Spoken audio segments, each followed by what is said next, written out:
Another common scenario in release management is to have an approval gate that requires the approval of an individual or individuals before deployment and all of the associated tasks can begin.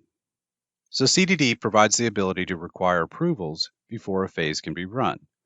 So if we look at the production phase, we can see this is a manual phase and the owner is the production manager.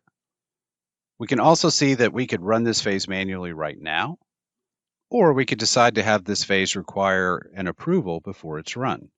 So to do that, we'll click the flyout menu for the phase and select Request Approval. So what this does is it changes the Run button to the Approve Phase button, and the phase owners receive an approval notification email before this phase is executed. So at this point, this phase is locked and it can't be run until an owner comes in and approves it. So the workflow would be the phase owner receives the email. When they're ready to approve the phase, they log into CDD, and then they click the Approve Phase button. And in the approval confirmation screen, they'll click Approve to approve the phase.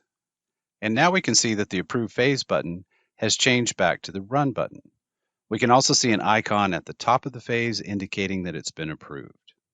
Now, if for some reason this status needs to be reverted, we can easily do that by clicking the flyout menu for the phase and selecting Cancel Approval. And this reverts the phase back to a locked state where it's waiting for an approval. But if we want to revert it back to the state before we requested the approval, we can click the flyout menu and select Cancel Approval Request.